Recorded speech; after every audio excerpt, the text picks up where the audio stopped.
Today I would like to invite you to listen to the Dhammapada of the Buddha Shakyamuni, the 98th verse from the Buddhist scriptures on the YouTube channel THại I in the USA.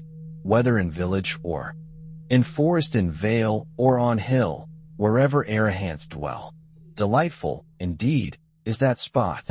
When these words arise from the ancient teachings, they carry with them a fragrance of calmness, a fragrance of purity, and a fragrance of liberation that spreads through the heart like a soft breeze.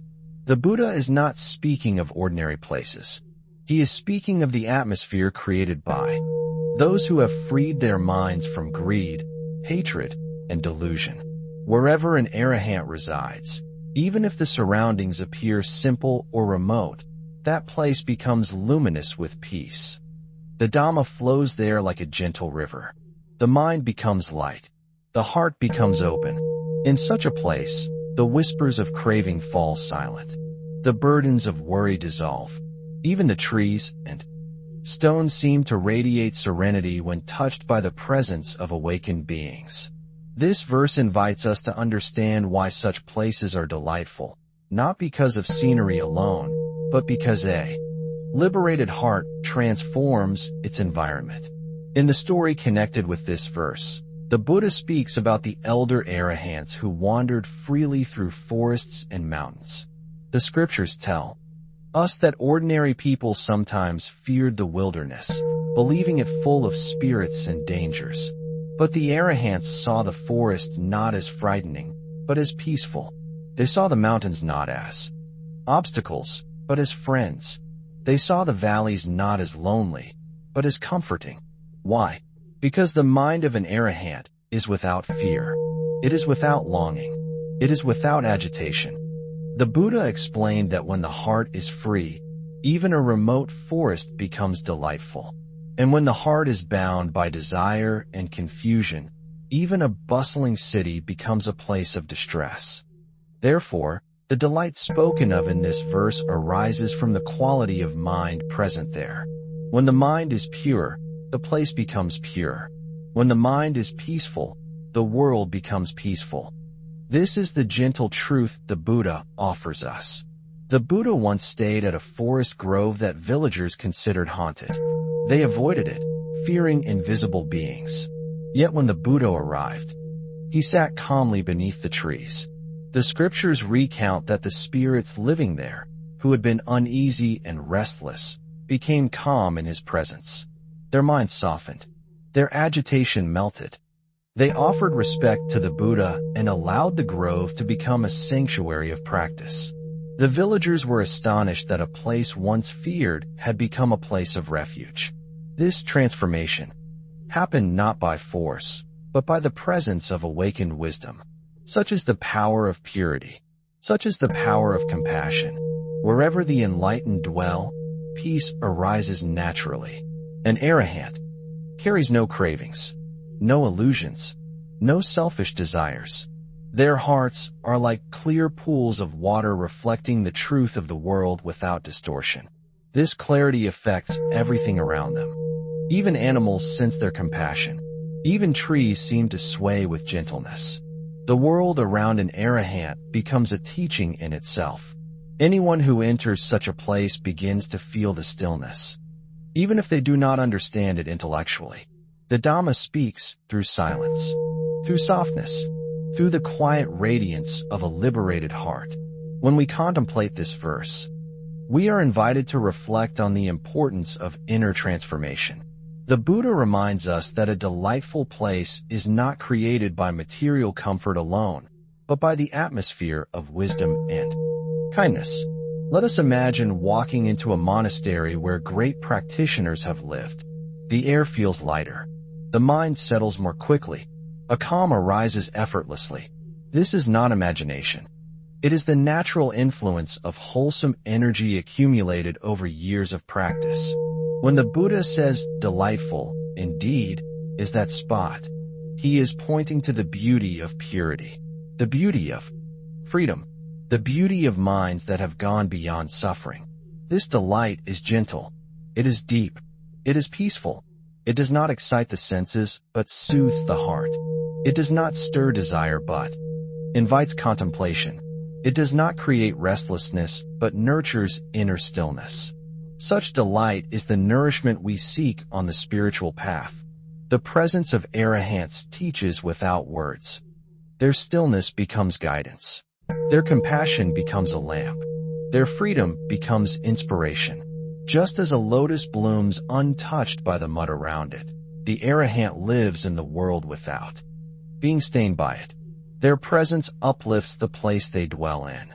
It uplifts the people they meet. It uplifts the animals, the trees, the wind, and even the unseen beings.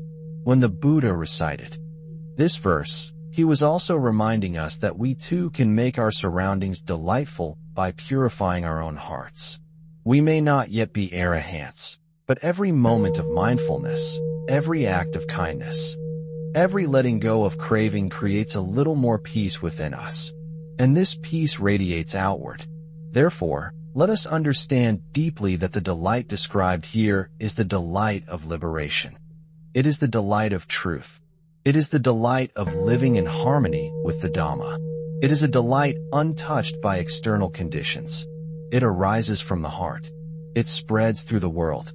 It blesses the places where awakened beings rest. As we listen to this verse, may we open our own hearts to this peace. May we appreciate the beauty of inner stillness. And may we walk slowly, gently, and mindfully toward that purity which makes every place delightful. When we enter the meaning of this verse more deeply, our hearts begin to understand why the presence of awakened beings brings peace to any place they inhabit. The Buddha is revealing a truth that does not depend on scenery or geography. It depends on the quality of the heart. A place becomes delightful when it is touched by minds that are pure, minds that are free, minds that have walked the noble path to its end. When an arahant sits in meditation beneath a simple tree, that tree becomes a witness to liberation. When an arahant walks along a dusty path, that path becomes blessed by the footsteps of one who carries no burden of craving. When an arahant rests for the night in a humble hut, that hut becomes a sanctuary. The delight of such a place is not created by external beauty. It is created by the presence of a mind that has gone beyond all suffering. This is why the Buddha said that wherever arahants dwell, the place becomes joyful. In the ancient scriptures, we find stories of forests that once frightened travelers, dark groves where people heard strange sounds, valleys where villagers believed spirits roamed, mountains considered too remote to enter. Yet when awakened disciples practiced there, the entire atmosphere changed. One story tells of the elder Ravada who preferred solitude. He chose to live deep within a forest where no one dared to visit. The people called that forest the Whispering Wood because the wind made sounds that frightened them.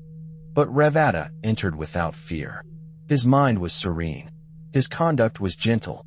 His meditation was steady. As he practiced there, the forest became peaceful. Animals approached him without hostility.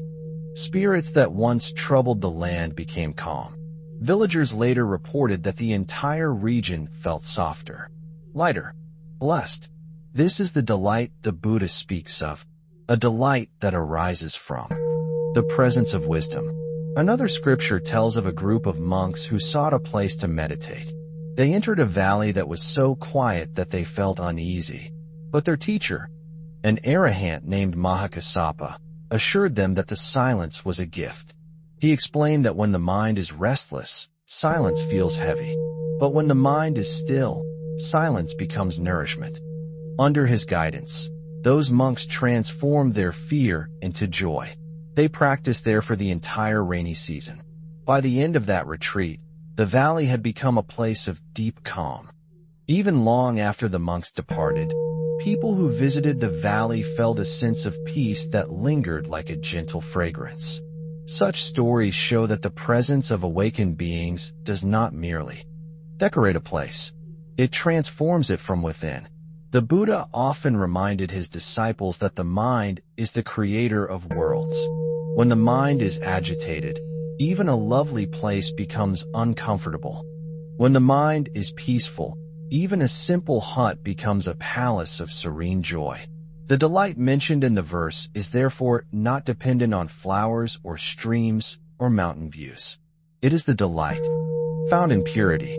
It is the delight found in compassion. It is the delight found in a mind undefiled. Arahants carry purity wherever they go. Their presence is like a soft rain that nourishes all beings. It soothes suffering. It calms fear. It opens the heart. Even without speaking a single word, their mere presence teaches the Dhamma. There is a story of the Buddha visiting a village where conflict had been rising. People were arguing. Families were divided. Neighbors were filled with resentment. The Buddha walked into the center of the village quietly. The scriptures say that as he stood there, the villagers felt their anger easing. They approached him slowly. They listened to him speak. His words were simple, gentle, filled with compassion. When he left, people found themselves unwilling to continue fighting. They sat together. They apologized. They shared food. They restored harmony. The villagers later said that the place seemed brighter after the Buddha visited. They felt as if a weight had lifted from their hearts. This is the delight of being near the awakened ones. Not because they demand change, but because their purity awakens the purity in others. Their peace invites peace. When an arahant dwells somewhere, the environment becomes a teacher. The stillness of the awakened mind becomes a mirror in which others can see their own agitation. The compassion of the awakened heart becomes a reminder of the kindness that lies within everyone.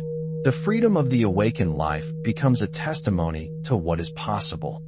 This is why the Buddha praises any place where the awakened reside. Such a place becomes a living Dharma hall, a sanctuary where the heart is nourished without effort. The very air seems softer.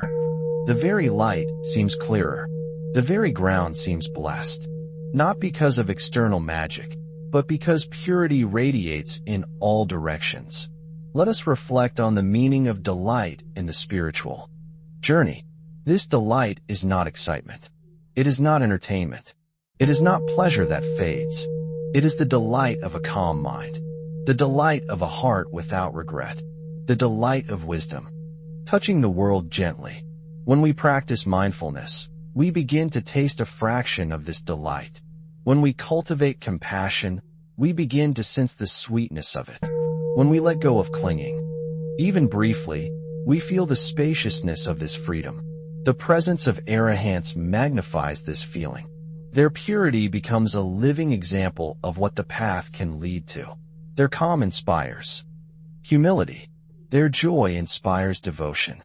Their freedom inspires aspiration. The Buddha offered this verse to remind us that the spiritual path is not about finding beautiful places. It is about creating beauty within. When inner beauty is perfected, outer beauty naturally appears. When inner peace is cultivated, outer peace follows. When inner liberation is reached, outer delight blossoms. The arahants are mirrors showing us our own potential. Their presence in villages, forests, hills, and valleys shows that liberation is not tied to a particular location. Liberation can shine anywhere. Peace can bloom anywhere. Wisdom can flourish anywhere. Therefore, wherever awakened beings dwell becomes delightful, because their hearts illuminate the world around them. May we honor this teaching by cultivating purity in our daily lives, by practicing mindfulness with sincerity, by nurturing compassion with gentleness, by letting go of craving with patience. May our minds become places where peace can dwell. May our hearts become fields where kindness grows. And may we walk the path that leads to the same freedom that transforms any place into a sanctuary of delight. We turn our attention to the inner architecture of equanimity, the profound stillness that arises not from suppression, nor from avoiding life, but from penetrating reality as it truly is. A mind that is calm because it avoids challenges is still fragile. A mind that is calm because it sees through the nature of challenges, that mind is unshakable. This is what the Buddha refers to as the state of one who is wholly freed, perfectly peaceful, and equipoised. To be equipoised is not to be numb, indifferent, or lethargic. It is to be fully awake, fully present, yet untouched by the winds of craving and hatred. Just as a mountain does not lean when storms beat upon it, the mind of the fully awakened one remains steady, upright, natural. Equanimity is often misunderstood as passivity, but in the Dhammapada it is presented as an active clarity, a wisdom-born stability. It is the serenity that emerges when the mind has exhausted the fuel that binds it to reaction. When one has discerned the impermanence of all formations, sounds, thoughts, sensations, emotions, then nothing can deceive or enslave him any longer. Praise does not intoxicate. Blame does not wound. Gain does not inflate. Loss does not devastate. Pleasure does not blind. Pain does not embitter. He sees all things rise and fall like ripples on a vast ocean, and seeing this, he dwells in unshakable peace. The Buddha's statement that calm is his mind, calm is his speech, calm is his action, beautifully reveals that enlightenment is not an inner feeling alone. It radiates outward as conduct, intention, and presence. A serene mind produces serene speech. Chaotic speech reveals a chaotic mind. Likewise, the actions of one who has understood reality carry no traces of anxiety, ambition, or egoic desperation. His steps are measured, his choices intentional, and his presence naturally brings reassurance to others. This is why such a person is called perfectly peaceful, not because he hides from the world, but because he has nothing left to defend in the world. This paragraph closes by emphasizing that the culmination of the path is not merely moral refinement or temporary concentration, but liberation, a final freedom from the compulsive cycle of becoming. This liberation is not something that must be believed. It is something to be realized. It is the flowering of wisdom and the extinguishing of the fires of greed, hatred, and delusion. When the Buddha speaks of one who is rightly knowing, he refers to a knowledge that is experiential, transformative, and irreversible. Such knowing brings an end to agitation and the dawn of a peace that is not dependent on conditions. This is the peace that the verse celebrates, a peace that is stable, luminous, and boundless, belonging entirely to the one who has walked the noble path to its completion. The essence of the Buddha's message in this verse, the calmness of the enlightened one, is not an ornament, not a quality cultivated for display, but the natural fruit of liberation. The mind is calm because it no longer clings. Speech is calm because it no longer seeks to wound or impress. Action is calm because it is no longer driven by fear, desire, or confusion. This threefold calm, mind, speech, and body, is the unmistakable signature of freedom. For us as practitioners, walking the path, this verse serves as both a mirror and a compass. A mirror, because when we examine our own lives, our conversations, reactions, and choices, we see how far or near we are to such calmness. A compass, because it points directly toward the heart of practice, understanding things as they truly are, letting go of the burdens we carry, and cultivating the wisdom that brings unshakable peace. The Buddha never demanded blind faith. He invited us to verify the truth through experience.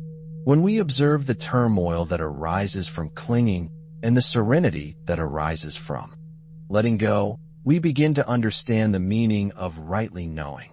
The verse reminds us that liberation is not a distant ideal reserved for saints of the past. It is a living possibility, a reality accessible through sincere practice. Each moment of mindfulness, each act of kindness, each time we restrain an unwholesome impulse, we take one step closer to that tranquility described by the Buddha. The calmness of the liberated one is not abrupt. It is the maturation of countless moments of clarity and effort. Just as a lotus rises gradually through the water before it blooms in the sunlight, our minds gradually purify through effort, understanding, and ethical living until full awakening becomes possible. Let this teaching inspire us not to seek calm as an escape, but as a natural expression of wisdom. Let it encourage us to observe our minds with honesty, to speak with gentleness, and to act with compassion. Let it strengthen our resolve to cultivate the path. Right view, right intention, right speech, right action, right livelihood, right effort, right mindfulness, and right concentration. These 8 factors are not separate practices, but a single path, leading to the serenity described in this verse. May we all, through diligence and understanding, move closer to that profound stillness. May our minds grow lighter, our hearts softer, and our actions more harmonized with truth. And may the calmness praised by the Buddha become not merely an idea we admire, but a lived reality in our own lives, for the benefit of ourselves, for the peace of others, and for the welfare of all beings.